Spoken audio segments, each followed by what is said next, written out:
Okay, let's go ahead and get started today. We're going to do chapter 13. I'm going to try to get all of chapter 13.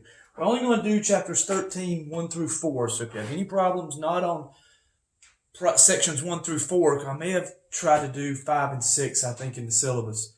Only do problems 13.1 and 13.4. Okay, only do that. 13 tries to kind of tie some things together. It may not seem that way, but Newton's law of Newton's theory of gravity really summarizes a lot of what we've been trying to do. Some would say it's out of place, but to understand it, you really needed to see everything else. And from Newton's perspective, this is what he studied to get everything else. Historically, I think you can argue that it should have been near the front if we want to teach us how Newton figured it out. But the goal isn't to teach you things the way other people figure it out. The goal is, of course, to teach you the way to help you figure it out the best. And I do agree that having it near the back here is probably best because Newton, being the genius that he was, most of us, including me, seeing this first, it kind of wouldn't have made as much sense, but it ties it together what he saw and the way he came up with it. 13.1 is a little history. This is Newton's theory of gravity. And 13.1 is a little history. Okay, what's gravity? We know gravity makes things fall, right? Things fall because of gravity.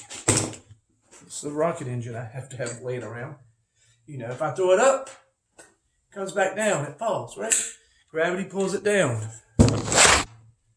And so did the camera there. Let me check this out again. Make sure it's up pretty good. Arg!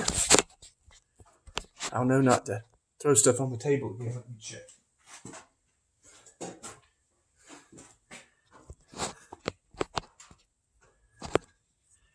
There. I don't feel like cutting and pasting, so that takes something on the table anymore. There's no computer power supply. If I drop it, of course, ouch, it falls. Gravity makes things, if I just hang it here, it pulls down. Gravity pulls things down. Why does it do that? It just does, and we got to deal with it. But trying to understand that's hard. And Newton wasn't the first. Actually, this idea of kind of understanding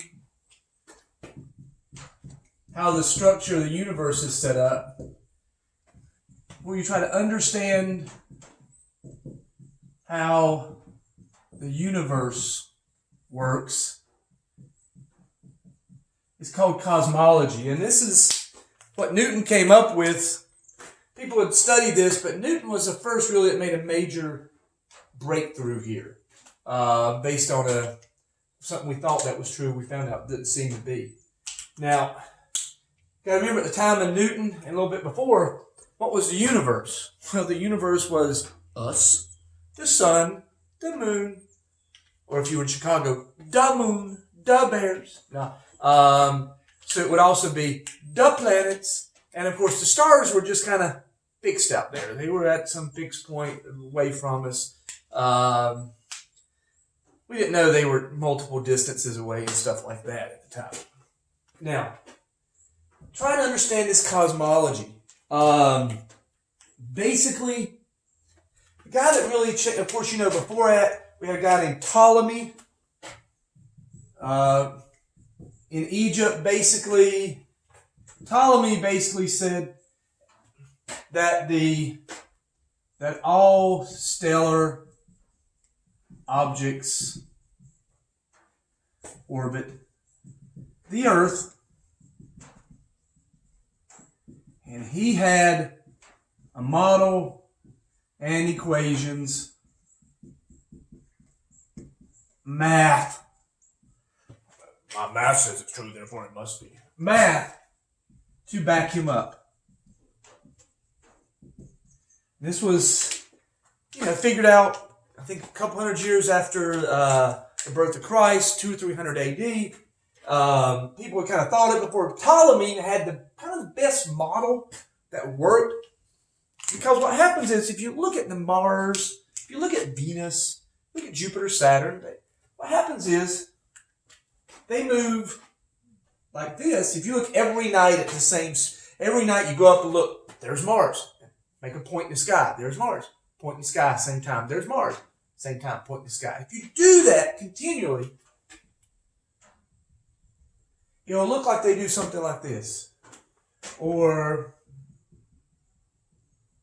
they'll look something like that. They'll go forwards, they'll go back, then they'll go back forwards again. A term called epicycles was kind of developed for this.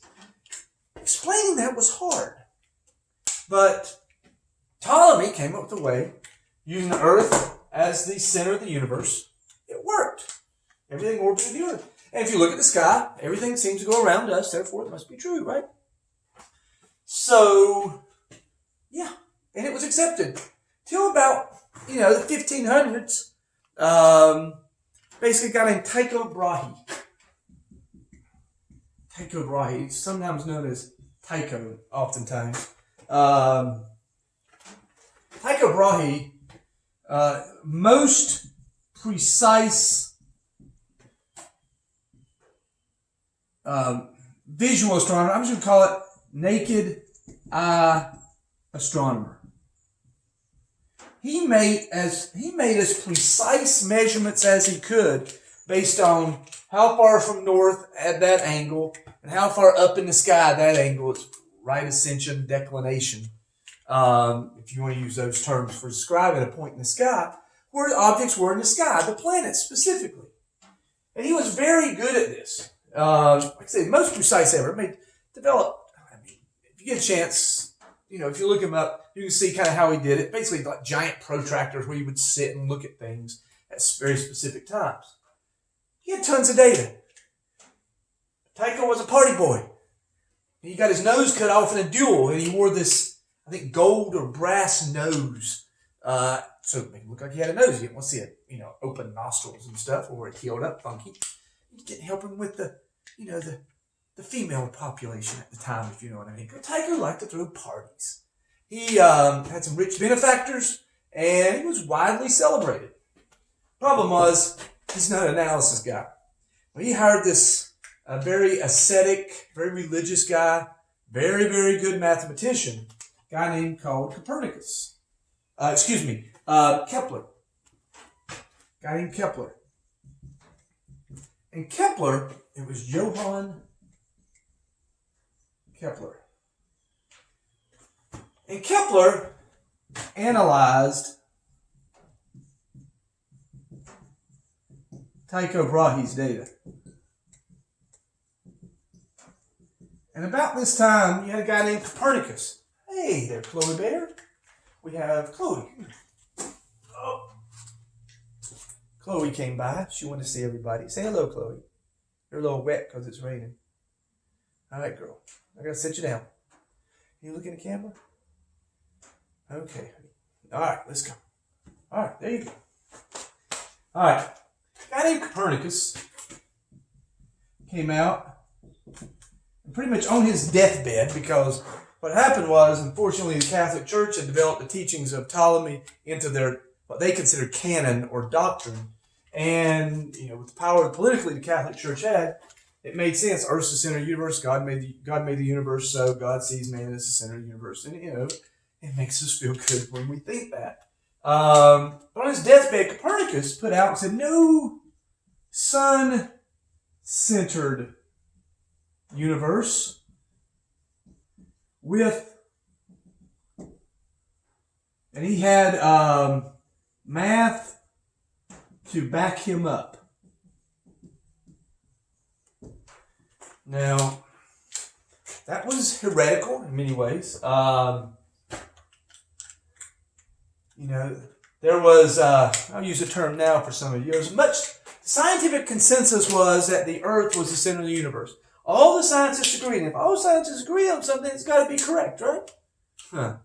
I all thought Ptolemy was right. That's accepted knowledge. Anything different, you don't know what you're talking about. Because if scientists agree, it's got to be right, right? Some of you might know get where I'm going with that. Scientists aren't supposed to agree. Let's just be completely honest. If they do and don't question each other, it's not very good science. Now, Copernicus put up a red flag, said, I don't think so, here's why. Most people thought he was crazy. But the dam had broken. There were people starting to question now more. Tycho's like, well, I'm taking really good measurements. If he's right, we should be able to figure out if he's right or not, or if Ptolemy's right. Kepler analyzed his data. And Copernicus assumed, as everyone did, circular orbits for the planets. Ptolemy also assumed circular orbits for everything that orbited the Earth. Now, why circles? Well, circles are perfect. Circles have no variation. They don't change. Geometrically, they're the most perfect thing. They keep on going forever and ever. Philosophically, those have high-level meanings, a circle does. Let's put you in circles and we feel better. If you want to use something today. Circles are perfect. Who's in the heavens?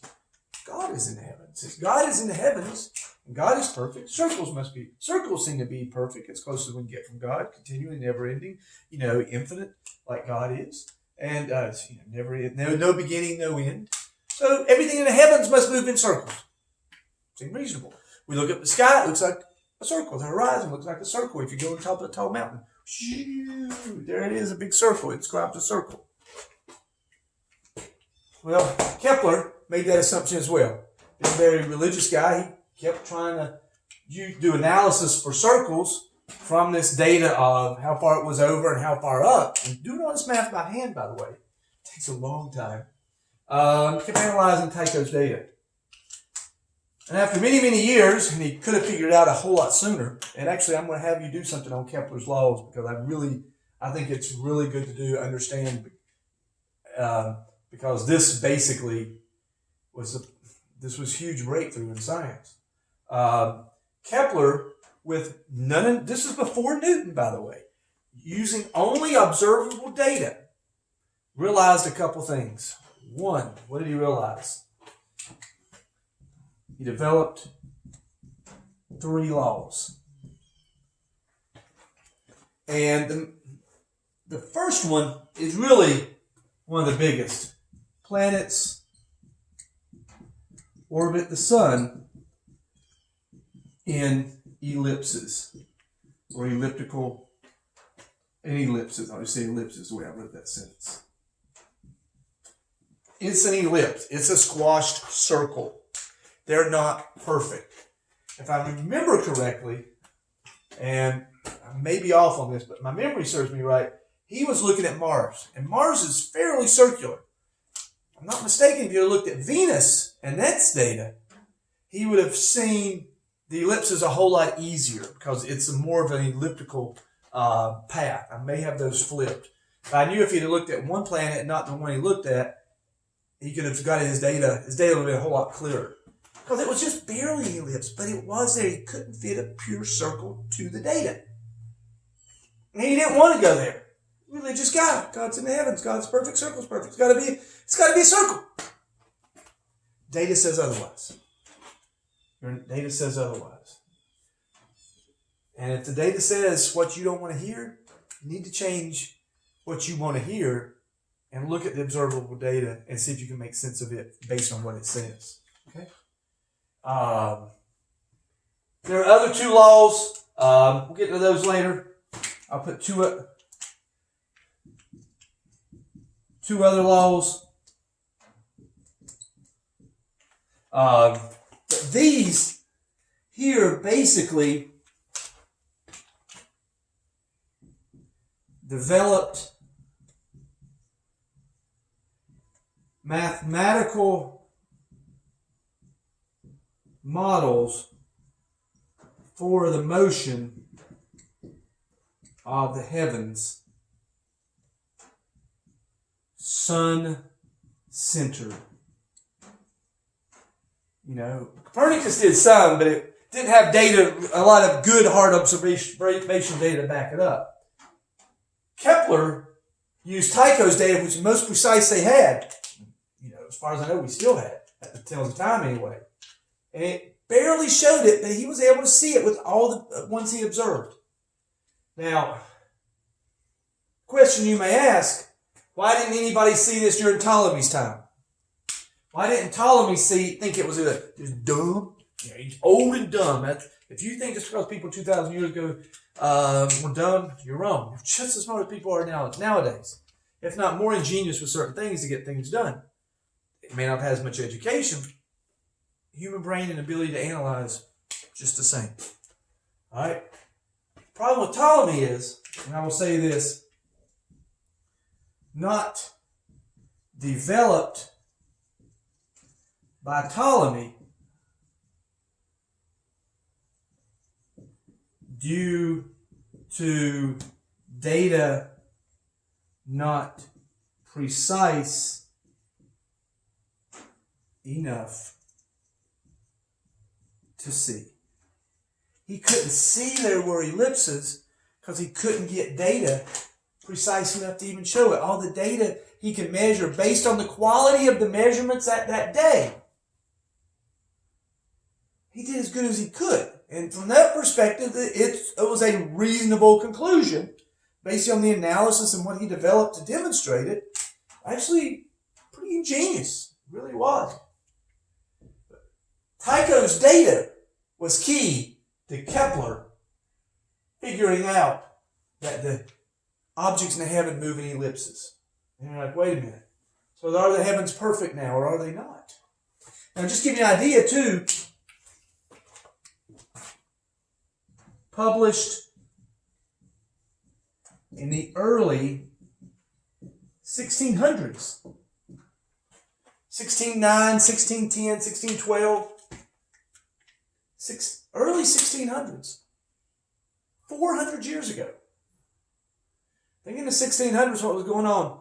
America was, Sir Walter Raleigh. Right after that, it's before Jamestown in many ways. Well, at the time of Jamestown being formed, as a colony, as a settlement here in the United States. That's a long time ago in many ways. Of course, historically it's not. But if you look at it from technology and understanding of that, that's a long time ago. All right.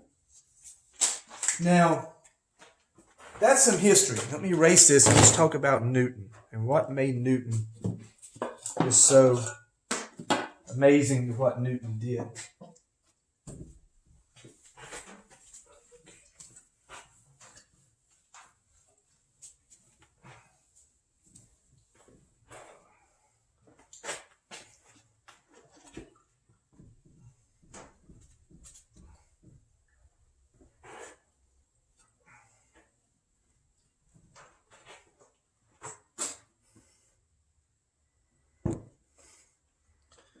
And Newton, I would argue, changed science and scientific analysis probably more than any man that ever lived. Which, if you know a little bit about Newton personally, is you can kind of understand some of the things he done. And I've mentioned Newton, some of his idiosyncrasies, Robert Hooke, him basically making sure all of Robert Hooke's pictures were defaced and never, so history, there's very few images of Robert Hooke left over in history. But a whole lot of Newton. They didn't like each other. Newton especially didn't like Hooke. Hooke kind of talked down to Newton. And Newton, in many ways, was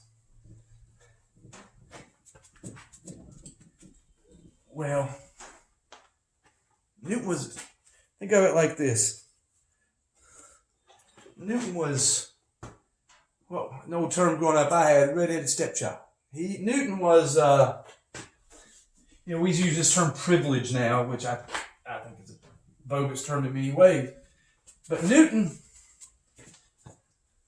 did not have, as a college student, he was on work study, if you know what I mean. If you're on the work studies in the 1600s, people will look down their nose at you a little bit. So let's look at Isaac Newton a little bit. This is 13:2, Isaac Newton. A little history on Newton real quick. I don't even know if he knew who his dad was. His mama, he was poor, in and out, end up living with his grandma for a while because his grandma had a little bit of money and she had a garden and stuff, and he got to go to college because he was pretty much on scholarship on a work study because a couple of local benefactors were able to see how smart the guy was. He did excellent in the school that he had, and Herb had a little money. His grandma, he was able to, go to a school. A lot of people didn't even go to school back then. And just his intelligence was pretty good. So this guy helped him out, helped him get into college. And interesting, back then, the plague comes through, they shut down the school. Don't even talk to me about how that's this pandemic. This was the plague. It's a bit different than COVID. You guys know Monty Python. Bring out your dad. Bring out your dad. I'm not dead. He's dead. Get him out of here. No, I'm sorry. But Isaac Newton, kind of in that time out, went out, kind of lived in this little gardener's shack out in the garden. He stayed out there a lot. Didn't come in. Stayed there all night, many nights. He would just look and ponder and think. And, he loved math. And he had people get him papers from the guys of the day and what they were doing. Back then, there wasn't just, there wasn't copiers. Everything was handwritten. Printing press, I think, had just been developed, so it might have been a very few of it, but it wasn't a lot of books were handwritten then. But Newton basically took what Copernicus did, took Tycho's data, took Kepler's laws, and kind of put them all together. He basically Newton said that the notion of gravitation came to him as he sat in a contemplative mood and was occasioned by the fall of an apple. Did he get hit on the top of the head? No. But he was thinking about, what causes, the moon to go around the earth and stuff. At the same time, of course, he's in a garden with apple trees and stuff. He sees an apple fall. And the idea kind of came together. Does gravity, the same thing that causes the apple to fall, is that the same thing that would keep the moon going around the earth? Why does the moon go around the earth? Notice asking questions. A lot of people don't like questions. Scientists ask questions and we look for answers. And so what Newton was able to come up with, and I'll basically tell you, in his late teens, early 20s, developed most of his stuff, or at least the beginnings of it. I think it was the late 20s, early 30s. He kind of summed it, tied up a lot of things together on his motion and stuff. By his mid-30s, he pretty much had motion and forces, pretty much his ideas nailed down. They were revolutionary. They changed everything. And I'm going to get to this a little bit here and show how Newton constrained the heavens. In other words, Newton made the heavens obey the laws of the earth. And that wasn't supposed to happen.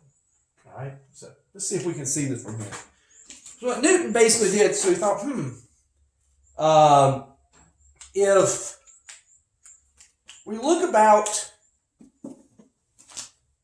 at what the moon goes around the earth, so its acceleration around the earth is the velocity of the moon, and that's squared, over the radius of the moon's orbit. So r sub m is the radius of the moon's orbit. So if you draw that out, the scenario I'm talking about, here's the earth, Here's the moon. Here's the radius of the moon's orbit. And then the moon wants to go around. By the way, for those of you that think it goes in a flat plane, even with the solar system, actually the moon is slightly tilted to, and that's why we don't have total eclipses every about 27 days. It's slightly tilted. Of course, why would it be tilted? Answer that question, you get the idea of formation of the moon by a protoplanet about the size of Mars. Now, that would be the acceleration of the moon around the Earth. But from a little bit we've done on circular motion, we know that the velocity of the moon around the Earth, velocity of the moon, which would be this velocity of the moon right there, that would be equal to 2 pi times the radius of the moon over the period of the moon around the Earth, which makes sense. Now, this acceleration for the moon, though, that would be what's pulling on something that's pulling on the moon. When we know how on the Earth, that's G. G pulls down on us with 9.8 meters per second squared. But if we're further away from the Earth is still pulling, gravity's still pulling. The gravity it pulls on us is 9.8. Gravity at the moon is way far away. But the gravity it pulls the moon keeps the moon in circular orbit. Therefore, this acceleration of the moon must be G at the moon. If that's G at the moon, what we could do we could actually substitute in this into here. And if we do that, we square this and we get, I'll just use it, 4 pi squared radius of the moon squared over period of the moon squared radius of the moon. Well, one of those cancel because that's from underneath.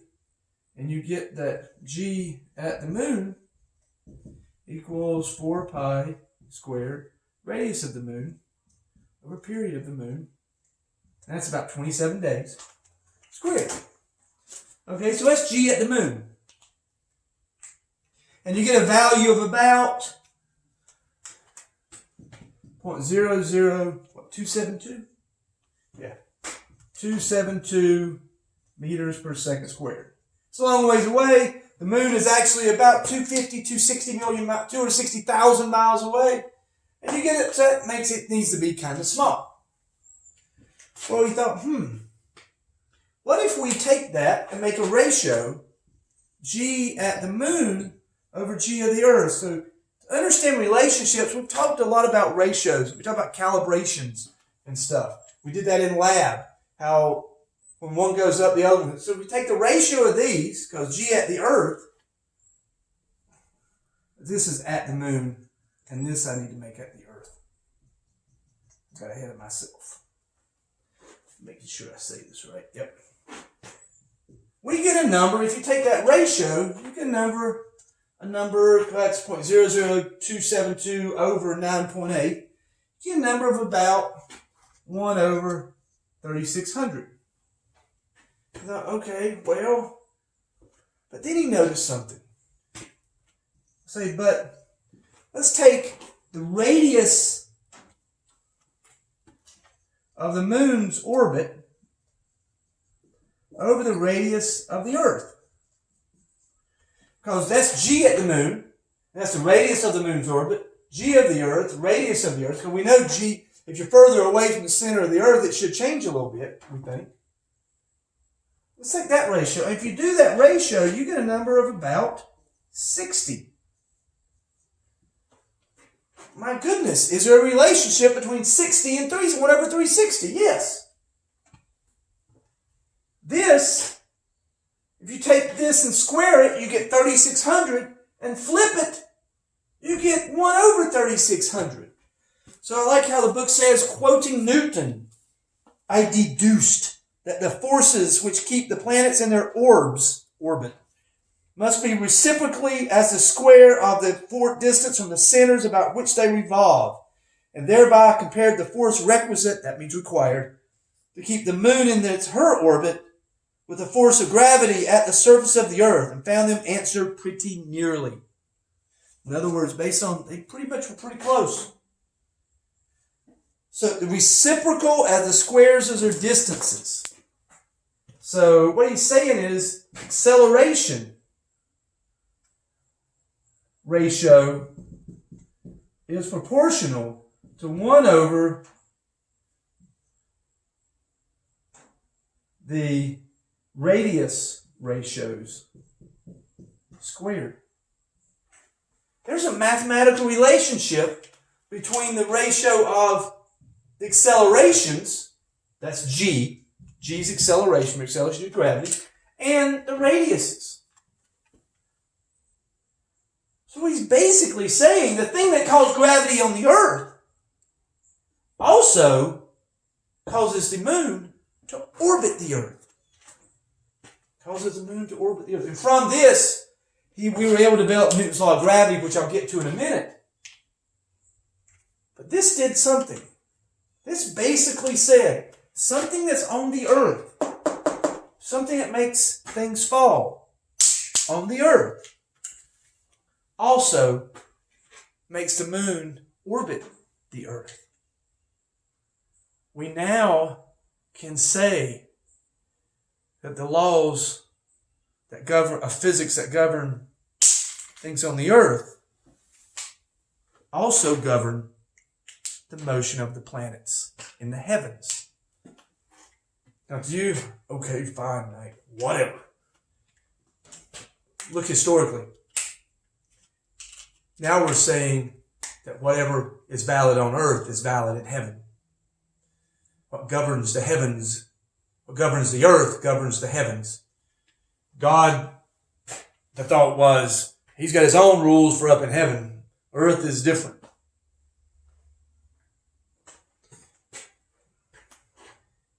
Space is what we call space. Now we realize is governed by the same laws that govern the earth because it's all part of the universe.